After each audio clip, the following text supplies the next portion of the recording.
Hi students, आपका हमारे channel chemistry की इस क्लास में बहुत बहुत स्वागत है। मेरे चैनल का नाम है active classes for the science and maths. आप कैसे हैं? आप इस क्लास को देखिए कि आपको क्लास कैसा लगता है और कमेंट कीजिए, लाइक सब्सक्राइब ज़रूर कीजिएगा। हम आपको आगे 5D ब्लॉक के एलिमेंट पर ले चल रहे हैं। केमिस्ट्री के 5D ब्लॉक, पीरियोडिक टेबल के 5D ब्लॉक के एलिमेंट का इलेक्ट्रॉनिक कॉन्फ़िगरेशन के बारे में आज हम आपको बताएंगे। वन साइड आपका लिखा गया है एलिमेंट्स, सेकेंड साइड इन्हीं एलिमेंट्स का on the basis of atomic number electronic configuration is given here. ये जो इलेक्ट्रॉनिक कॉन्फ़िगरेशन किया जाता है स्टूडेंट्स, सब इलेक्ट्रॉनिक एटॉमिक नंबर के आधार पर ही किया जाता है। तो देखिए यहाँ पे पहले है लैंथेनियम। लैंथेनियम का एटॉमिक नंबर होता है 57। अब 57 का इलेक्ट्रॉनिक कॉन्फ़िगरेशन करने के लिए हम बहुत बड़ा इलेक्ट्रॉनिक कॉन्फ़िगरेशन लिखना अगर हो तो ज़्यादा होगा, तो हम जेनान का जानते हैं। जेनान का 54 होता है और जेनान जो है की गैस है, तो जेनान हम यहाँ पे लिख देते हैं, जिसका ये मतलब हो जाता है कि हमने 54 तक का इलेक्ट्रॉनिक कॉन्फ़िगरेशन कर लिया। आगे जो इलेक्ट्रॉन बचते हैं, आगे 5D1 6s2, पहले 6s2 भर लेते हैं फिर 5D1 में जाती है। तो लास्ट का इलेक्ट्रॉन जो इंटर करता है 5D1 में करता है। चूँकि लास्ट इलेक्ट्रॉन इंटर करता है जिस सेल में, उस सेल के प्रिंसिपल क्वांटम नंबर के बेस पर उस ब्लॉक के एलिमेंट का नाम रखा जाता है। चूँकि यहाँ पे चेंजिंग जो हो रही है वो सब में देखिए 5D में हो रही है, इसलिए इसको 5D ब्लॉक का एलिमेंट कहा जाता है। लास्ट इलेक्ट्रॉन जो इंटर करते हैं वो 5D ब्लॉक में इंटर करते हैं, इसलिए इसको 5D ब्लॉक का एलिमेंट कहा जाता है। और ये पीरियोडिक टेबल में मिडिल में स्थित है। अब देखिए हॉफनियम। हॉफनियम का क्या करेंगे? जेनान का 54 हो जाता है।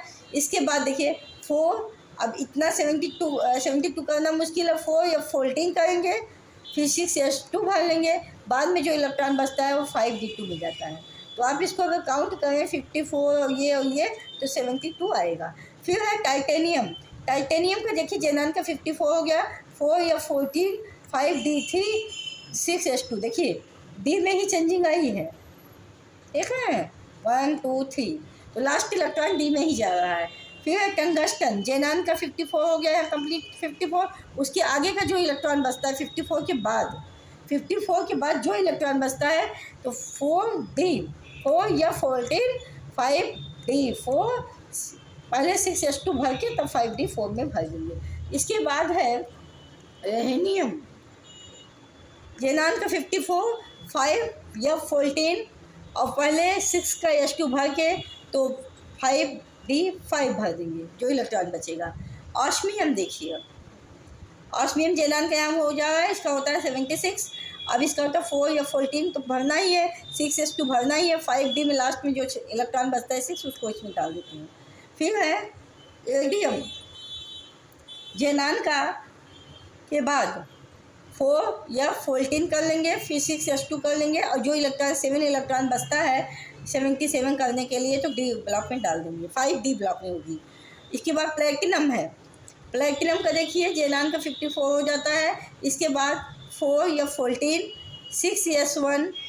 देखिए यहाँ पे वाकई में 2 भर के यहाँ पे 1 भरना चाहिए था, लेकिन चूँकि हाफ फील्ड यस में अगर ये हम हाफ फील्ड और फुल फील्ड के करीब आ गए हैं, तो अगर हम एक D का 1 इलेक्ट्रॉन इसको इसमें से इसको कम करके इसको दे देते हैं तो ये s ऑर्बिटल हमारा हाफ फील्ड हो जाएगा, जो कि ज़्यादा स्टेबल होगा। तो यहाँ पे 9 इलेक्ट्रॉन। इसी तरह गोल्ड में देखिए जेनान भरने पर 4 या 14, 5D10 डी में मैक्सिमम 10 इलेक्ट्रॉन होते हैं और full filled orbital most stable होता है। और इसके बाद यहाँ पे देखिए 6s1 अगर हम यहाँ कर देंगे तो ये हाफ फील्ड हो जाएगा, यस में आधा इलेक्ट्रॉन बच जाएगा, तो ये भी मोस्ट स्टेबल होगा। जब हाफ फील्ड और फुल फील्ड के करीब में इलेक्ट्रॉनिक कॉन्फ़िगरेशन आ जाता है तो हम थोड़ा सा यस के इलेक्ट्रॉन और डी के इलेक्ट्रॉन को थोड़ा सा अदल बदल देते हैं। फिर है यहाँ मरकरी तो ऐसा मरकरी जो है वो लिक्विड फॉर्म में होता है, द्रव फॉर्म में होता है। मरकरी का यूज हम थर्मामीटर में करते हैं टेम्परेचर को मापने के लिए। ये चूँकि बहुत सेंसिटिव एलिमेंट है और बहुत सेंसिटिव होने के कारण इसका टेम्परेचर मेजरमेंट में बहुत महत्वपूर्ण भूमिका होती है। इसलिए सारे एलिमेंट को छोड़कर इसी का जो है यूज थर्मामीटर में, डॉक्टर्स थर्मामीटर में किया जाता है। जेनाल लिखेंगे 54, उसके बाद 4 या 14। अब देखिए दोनों फुलफिल्ड हो जाएंगे, यस 6s2 और 5d10। तो ज़्यादा चेंजिंग किस में आई है? 5d ब्लॉक में।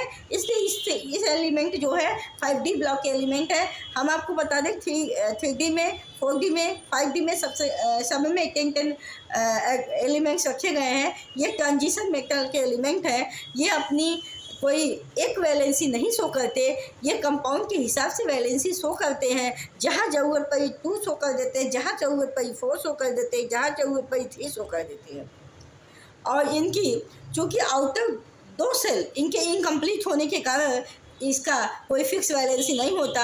और ये कंपाउंड जिसमें अनपेयर्ड इलेक्ट्रॉन ज़्यादा होते हैं वो कलर शो करते हैं। जिसमें इलेक्ट्रॉन की पेयरिंग होती है उसमें कलर नहीं होता है, वो कलरलेस होते हैं। तो आज के लिए स्टूडेंट इतना ही। आप इसको बहुत ही अच्छे से रिवीजन करिए। मैंने इसको बहुत विस्तार से चर्चा किया इसीलिए कि आप इसको जानें कि डी ब्लॉक का एलिमेंट पीरियोडिक टेबल में देखें, उसको याद करें।